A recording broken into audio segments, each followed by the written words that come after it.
Hello, welcome to this brief tutorial on using GoBoard software from Epson. In this video, we'll explain how to use the advanced tools such as image capture of an object or page, using with a document camera, using a timer, and recording a lesson. With the whiteboard open, go to the top of the whiteboard where you'll see a gray bar. This gray bar is actually a hidden toolbar. To access it, simply click on it.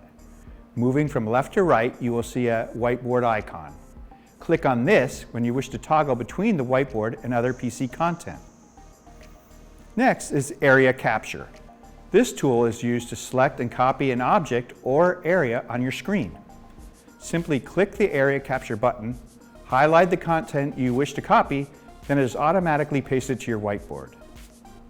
Screenshot is used when you make a copy of an entire screen and paste to the whiteboard. Begin by toggling to the page you wish to capture and then select Screenshot. The entire image is captured and pasted on the GoBoard canvas. Next up is the camera function. The camera function allows you to get a snapshot from an embedded camera on your PC or from a connected document camera. The image is captured and pasted to the whiteboard. The Apps button allows you to quickly access your most frequently used PC applications from the whiteboard. You can assign the applications from within the console.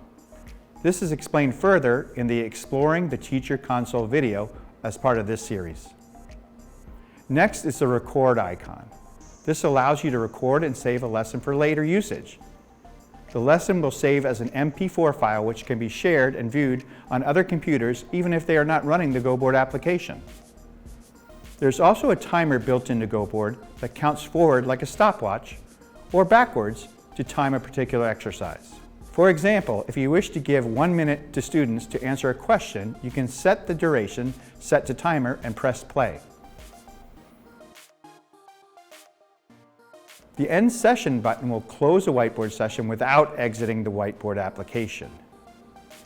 Thank you for taking the time to watch this tutorial. We encourage you to watch the rest of the videos in our GoBoard series. For more information, please refer to the GoBoard software setup and user guides, which are available for free and can be downloaded from the Epson website.